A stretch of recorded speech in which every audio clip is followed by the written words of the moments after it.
I hope that you can all see my screen. So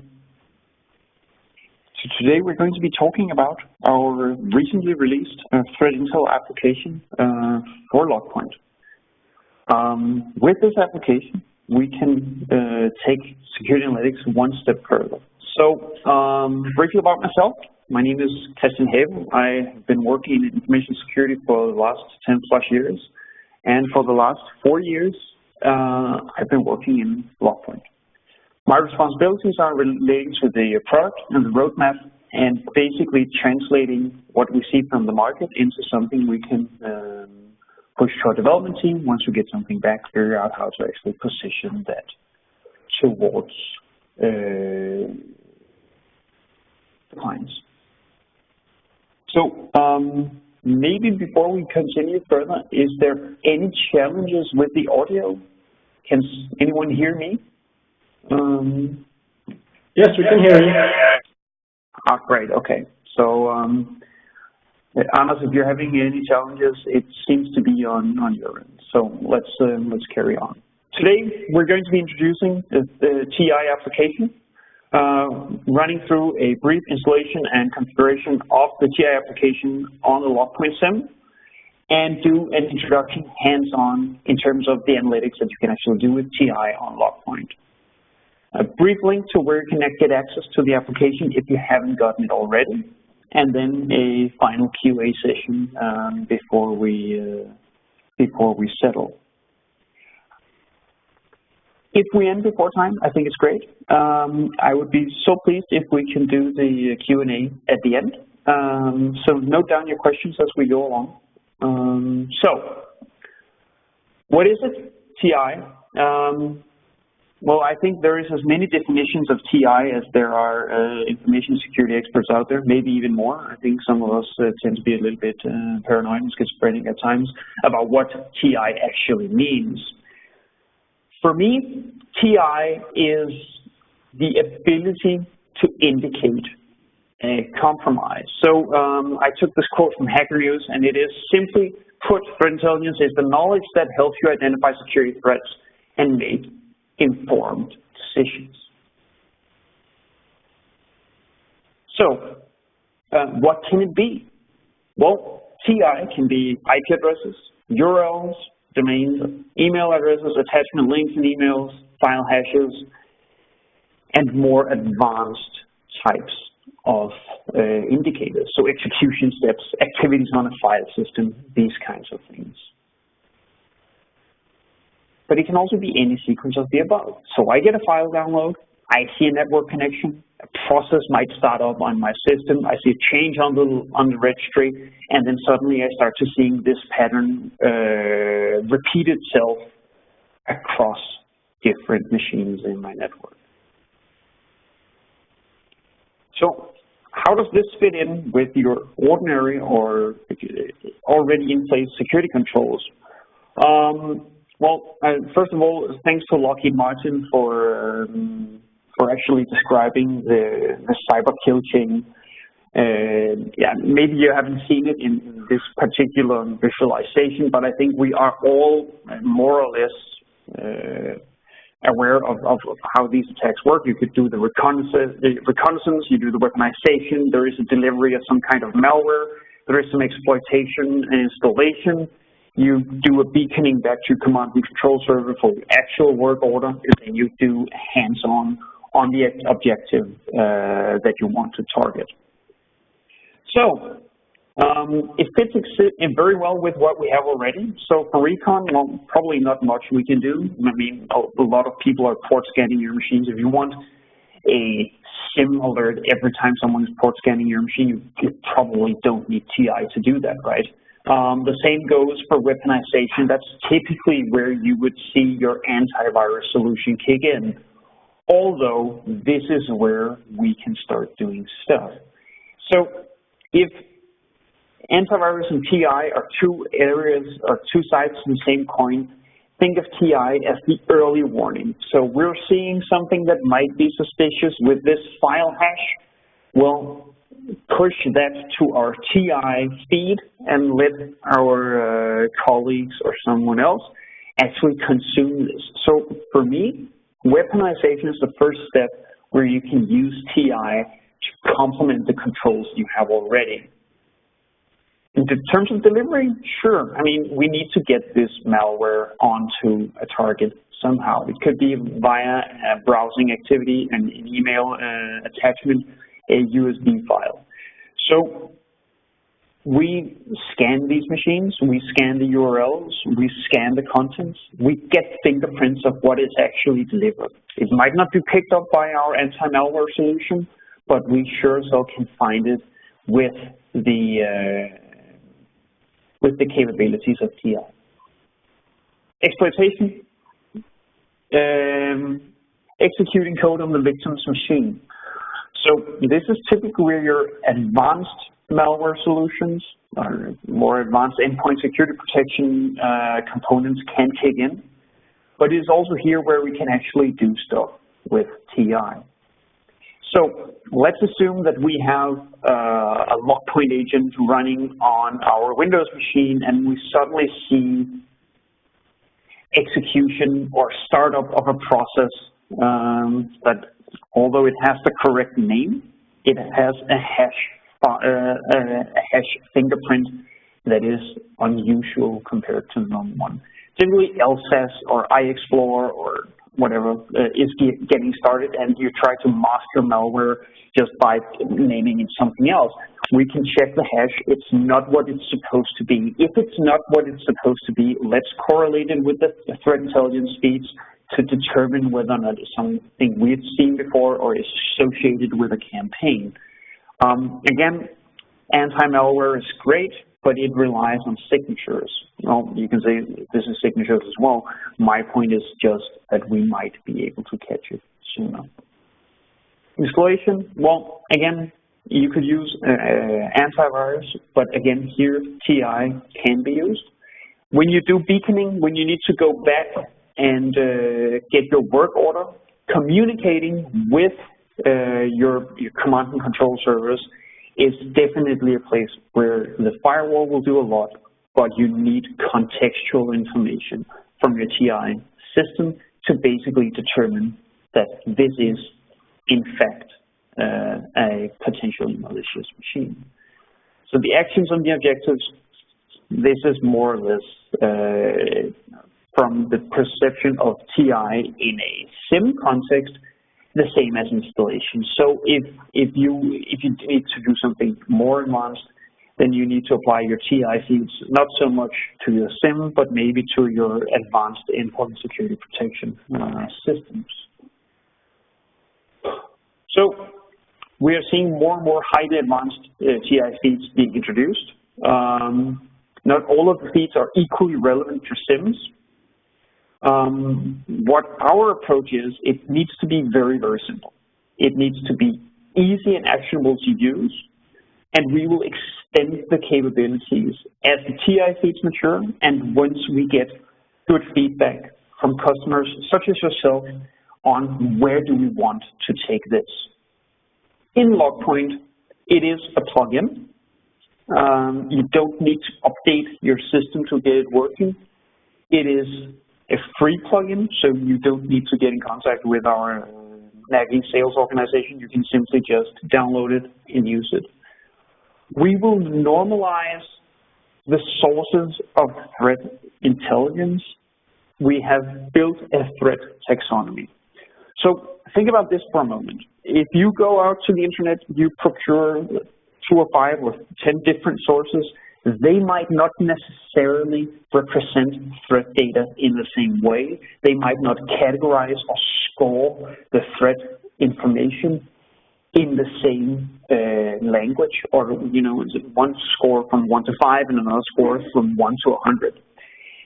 We normalize the threat feeds to one common threat language. This language is compatible with sticks and taxis, which is, I think it's turning out to be the gold standard for threat intelligence in our domain, but let's see whether or not it turns out to be, but it seems like it right now. So we have made sure that the threat taxonomy is compatible with sticks. Right now, we as we take this simple and easy approach, we have the current fields in here that are score, port. When we will take the data out of the threat intelligence feed, database doesn't matter. Domain URL, category, type, threat source, where does it come from, an IP address, an end timestamp, and a start timestamp.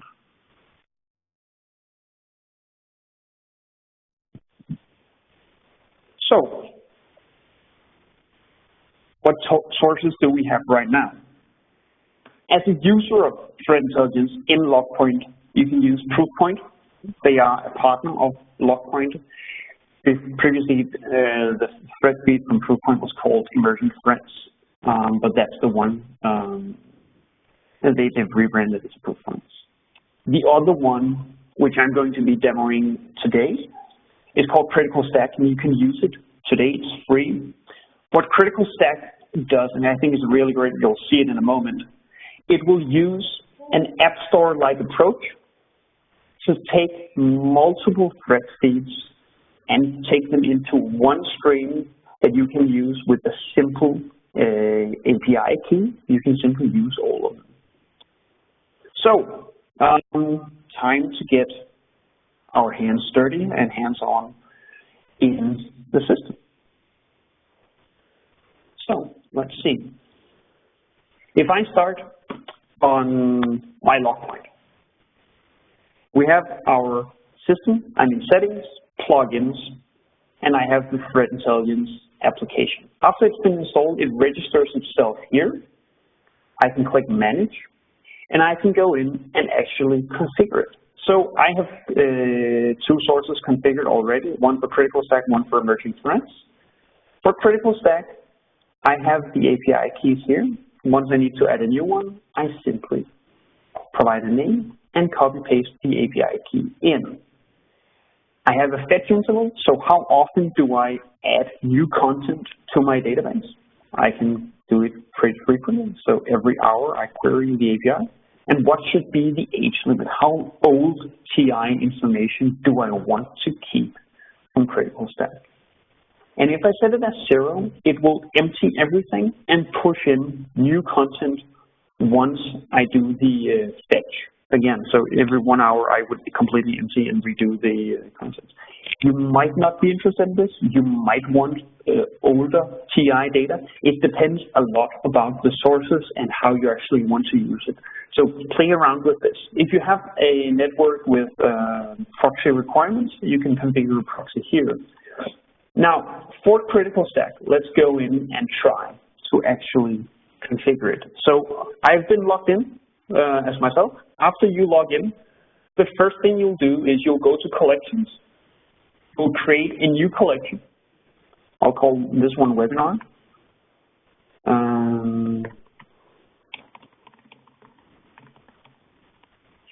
This will only be accessible to yourself, so you can play around with it. No one else besides you will see it.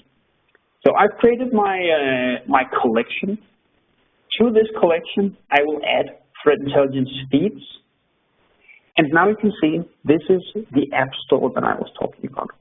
So these different feeds have hundreds of thousands of indicators of compromise, of varied focus, detail, and dare I say quality as well. So today I think we will go for the sprox tracker. That is a command and control site. So that has now been added to my feed. You can see it is now here in the feed. I go back to my collections. I can see I have one feed with almost 1,000 indicators of compromise. After I've done this, I need to get the API key. Remember, we could use in our plugin configuration page. I get that on the sensors page. So I will create a new sensor.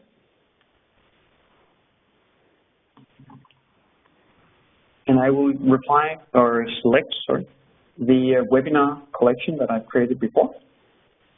And here we go. Here is the API key that I can use in LogPoint. I copy it.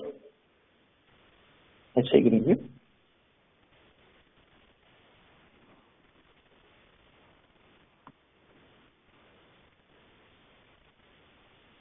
and we're good to go. So configuring TI in LogPoint is not necessarily an extremely complex operation. Emerging threats, that is the proof point integration. For that, you will be needing an API key as well. This is a proprietary source or commercial source, but there is an open source one that you can actually use as well. So how does it look? How can we use it? So the using part is for me just as relevant as everything else that we've talked about. Going into the dashboard page, which is probably how you would usually approach this, there is a standard view like this. Clicking here, I think this is pretty easy. You need to edit this on your own, but clicking here, you get taken back to your own collection that you need to edit the hyperlink, and I'll show you how to do that as well. But what we see is that we have an observation of the categories that have actually been detected on our network. We have a dashboard widget that shows the internal addresses in our network that have been associated with an indicator of compromise. So keep in mind that this says 42, but it's unique addresses, so we can have many, many more hits in the network, but it is all of it comes from these 42 addresses. The distribution of the observed indicators of compromise between the different sources we have. Right now we have 2 sources. In the future we'll add more, so this will show up on this widget where it comes from, and I think that is going to be very relevant when you evaluate the different sources that you're using. Internal users that have actually been associated with an indicator of compromise. Some of this might be system calls or from a source where we're unable to attribute the user. So, but when we are able to attribute the user, we will put it in here. Internal addresses communicating with TI machines, which ones and how much. And outbound attacks by country, so where is it going? Inbound attacks by country, where is it coming from? So how do we actually use it? Well, I think one of the easiest ways is, of course, looking at the queries, and I will run you through it, but in essence, it is extremely simple. So for those of you who are familiar with the LogPoint query language, the query language in LogPoint is the same that we're always using. What we do is that we have introduced a process command for TI. The process command for TI takes a field, or normalized fields, and evaluates it against one of the taxonomy fields that we have in the TI database.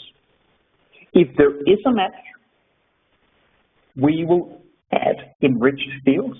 So ET, this one comes from emerging threats. There's a category, T2P node. There's an end timestamp when it will be when it was the last time emerging threats saw it. There is the first time emerging threats saw it. There is all of these different kinds of categories that we can actually use. So setting up the analytical environment that allows you as an analyst to really work with this, we have a couple of things that I would like to show. So you go into plugins, you find your TI module, and remember that there are certain fields in our taxonomy. Let me just see if I can go back and find that for you. So there is an IP address, there is a domain, there's a URL, there's a port. Now, as you can see, we have the IP address column, but in LogPoint we might have many different types of fields that actually relate to an IP address. Out of the box, when you download it, we have done the initial mapping so it fits with the LogPoint taxonomy, so it maps together. But in this case, I've removed it so we can actually run you through how we configure it. So I've added source address, destination address. I can add another one. Let's say we call it domain. This is the key in the logs, and as you can see, as log is, it is actually called domain in the threat intelligence database as well. So submit.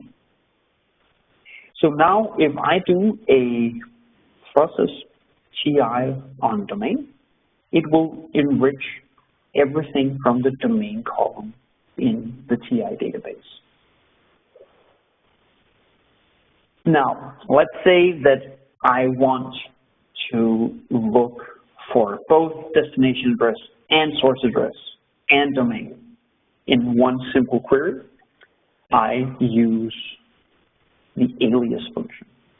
So the alias function here, you specify the alias you want to use, and you specify the fields that you want to include in the alias. The filtering option down here will specify whether or not to include results in the case that there is no match. Imagine that I have a billion logs and I'm searching through, and I only want to return a result if I match something in a TI database. Then I use the filtering capability. Why is this relevant? Well, it makes writing alert rules much simpler. So going into the search, I could do source, address, destination, and then do a process TI of source, address, just like before. And there is some hits. So if I want to use the alias, I put an asterisk first, and I call it addresses.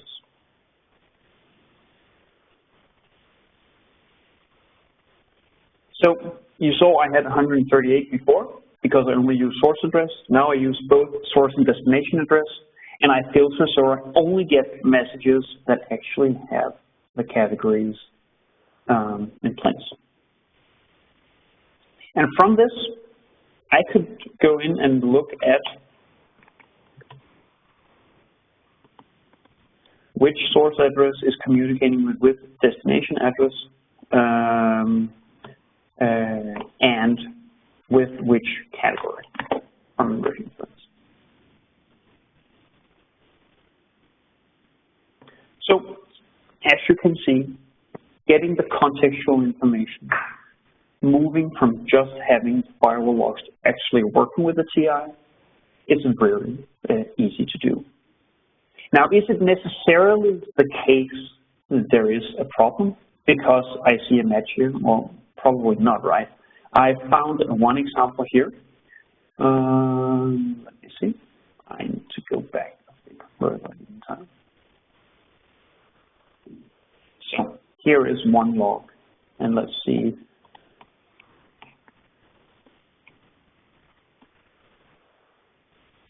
Okay, so I have the ET category here as proxy host. So is this one malicious or not? Well, it is at least suspicious that there is a communication in our network associated with something that might be malicious on the internet. But look at what we're seeing. So the IP address, that's the match from the source address. So there is communication. The port that emerging threats has registered is 3385, but I'm not seeing that port, right? I'm actually not seeing anything that forces me to take this as a suspicion. So here is the destination, and down here is the source. Is this something I need to be worried about? Well, the score goes from 0 to 100, and this one is currently at 63, so this is a medium type risk. The description here is a proxy host. So most likely this is not going to be an issue that we have to deal with. So it's not, of course, the end game to just configure 5 or 10 alert rules and then you're good to go. But it will definitely provide you with the context needed. So out of the box today, we have alert rules for single hits, So let's say I have one server that is communicating with one known bad or one indicator of compromise. We have the same for domains and URLs. Domains can be extracted from proxy logs, etc. So you can use it for all of these different contexts. We have it for single hits, but we also have it for multiple hits. So let's say that I suddenly see 10 or 15 machines on the network that is communicating with the same malicious type of host on the internet, or I see maybe 100 internal machines that are suddenly starting to increase the general activity. So we have for individual and for different varieties of suspicious massive behaviors. And these are readily available in the package that you get. I would strongly, of course, recommend you as the analyst to be relatively critical in terms of the feeds that you select here. Two reasons. One, if you are setting up an alert rule that does complex aggregations or maybe even correlations from a busy network, so you might get 10, 15, 20,000 events per second, and you will evaluate all of them towards 848,000 indicators of compromise, you will probably end up either having a bad day or having to buy a really, really big piece of equipment. That being said, I think that the best way to get started with this is actually just to download it, see what works in your network, adjust the alert rules, get a good understanding of source and destination, make sure that you have mappings between what is actually an internal address, what is an external address, and then take it from there, basically. So,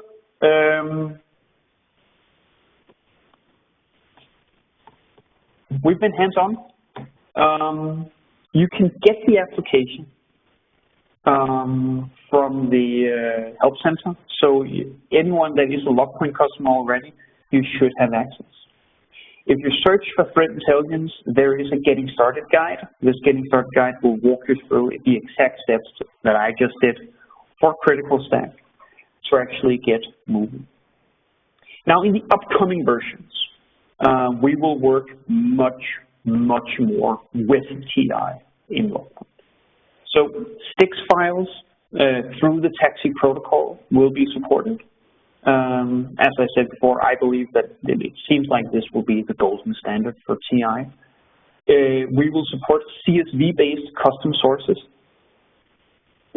If you have access to other threat intelligence feeds in a CSV-based format, we can use that via any HTTP. Also, you can actually query in a CSV-based source you have on a web server.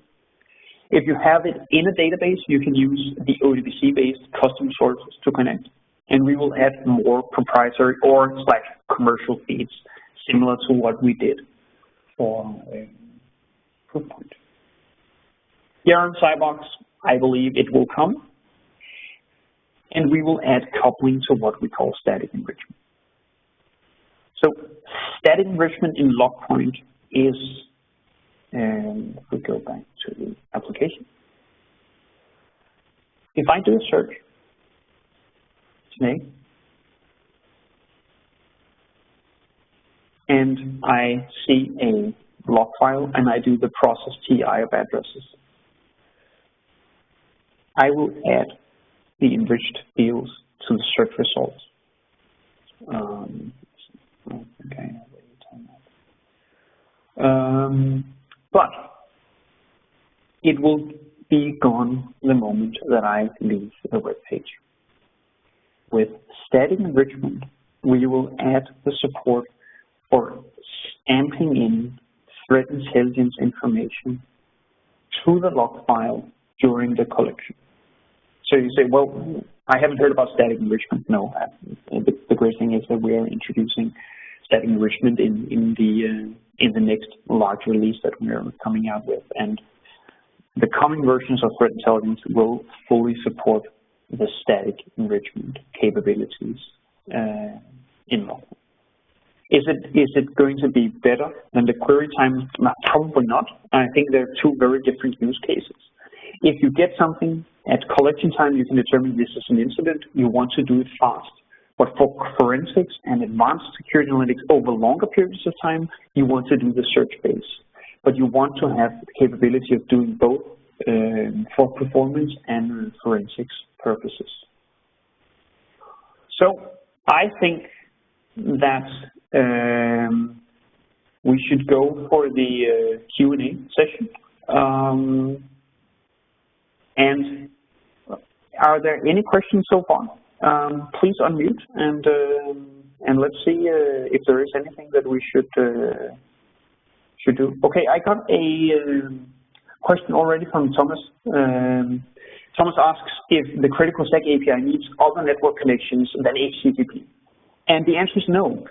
You have the proxy option, but otherwise it's just an HTTP call. I believe it's HTTPS, but it is just a call for that to work.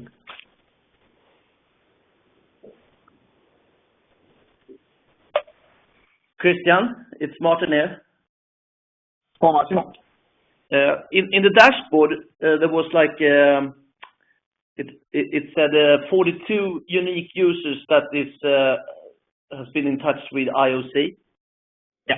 Could you just click on that one so we could see what kind of information is hiding behind that?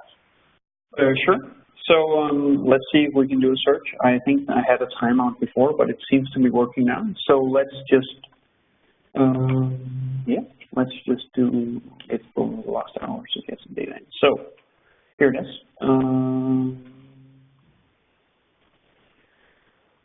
So I think for this, in this particular, we are it is the Theodo tracker from the critical stack. Christian, you don't have it. You don't have in presentation mode. I will try it. That's much better. Sorry about that. I went into the dashboard page. I took the users associated with IOC. I copied the query. I went to search. I took the search. I'm doing an aggregation now, but I don't need to do that. I can just go in and look at it. So you can see this. The category is the Theodo tracker.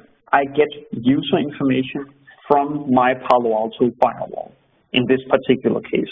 But it could be just as well Windows packet capture, maybe data from your proxy server, or even from your email system that will add user information to the data set. So that's how we get this. Does that answer the question? Yes, and I have another one. Basically, if you could just talk a little bit about the difference between proof point and critical stacks. Why should we use one or the other? Yeah, I think that's a really good question. So the proof point is a commercial feed. So what does that mean? It probably means that they will update more frequently. They have sensors and data centers all throughout the globe, and they pick up new stuff. What is in critical stack? Well, if you look at it, it could be the fish tank. It could be the blocklist.de. It could be from specific types of ransomware. So for me, critical stack is more historical or known bad, whereas emerging threats is a more real-time updated type of feed. So what kind do you need? Well, for me, I would probably go for both, but at least probably start out with the critical stack one. So what version of LogPoint is TI available in? Yeah, I think you need LogPoint 5.5 or 5.4. The price range for critical stack, and I will, when I send out the presentation later, of course I will have a note on what kind of version is the minimum supported one. In terms of the price range for critical stack, it's free. You can just use it today. Emerging threats is something we can resell through Proofpoint.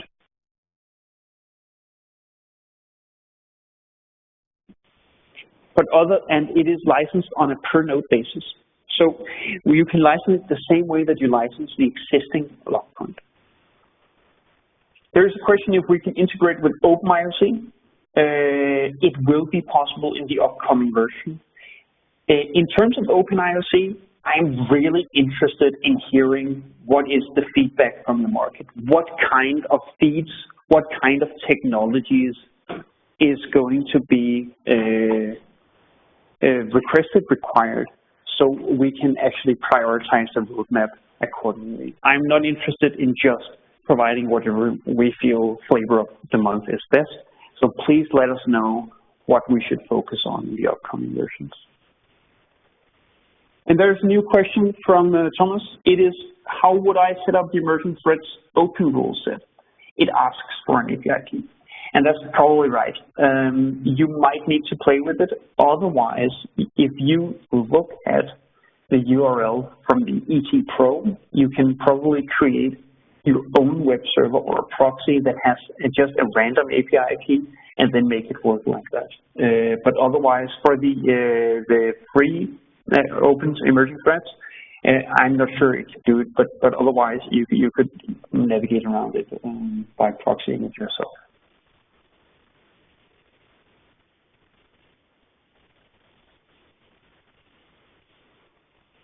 So there's a question from Lars that I mentioned in the intro that you can do a correlation of events, first a download, then a process launch, and then registry access, for example.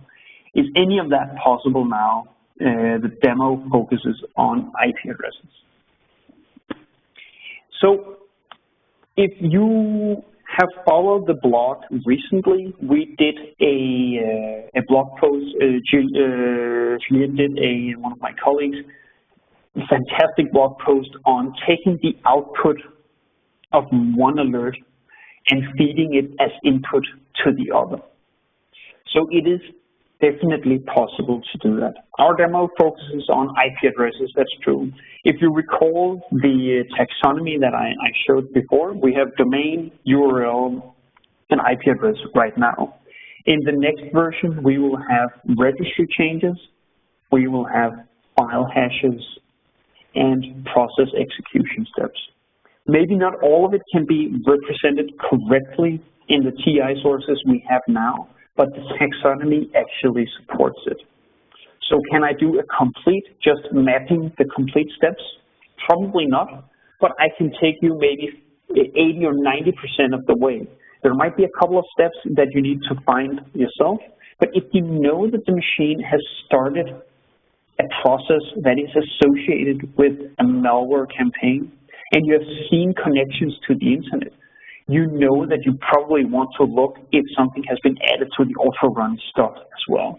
The data can be brought into LogPoint today with the LogPoint agent, or if you do monitoring of your endpoints with an endpoint security solution. So you can definitely do it today. Out of the box, not right now, but it will come in an upcoming version.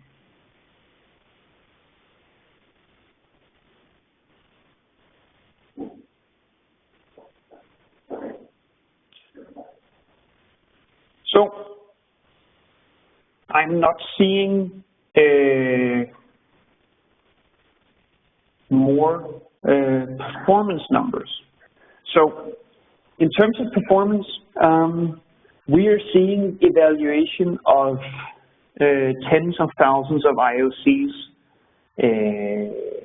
per second when we're doing the process commands. Tens of thousands. And I think that is important to understand. That is the range that we're going for. So you can evaluate tens of thousands of sources against an IP address every second. So if you do a busy firewall, be careful what kind of data you're looking for real-time alerts. For reports, for forensics, it doesn't matter, but for real-time alerts, you need to be careful because you can end up saturating the system. But play around with it in a non-production environment, see how it performs, and then give us feedback. We are working on performance optimization. We are working on improving it. This is the first beta that we're doing, so we are really interested in the feedback that we get from you.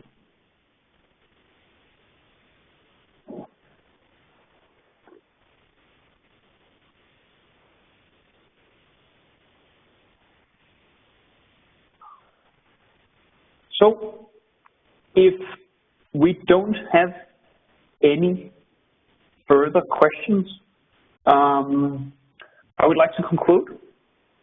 And it has been a pleasure to be having the opportunity to actually present this. We're really proud of it, and a big thanks to our Nepalese developers. It has been an exciting journey, and I really, really look forward to getting the feedback, getting the experiences from the field, and working with you all on improving it. So I have recorded the session. You will get a link so you can download it afterwards. We have provided, we will provide the presentation as well as links to actually get started if you haven't done so already. And with that, I would just like to wish you all a fantastic day, and I hope to speak to every one of you soon.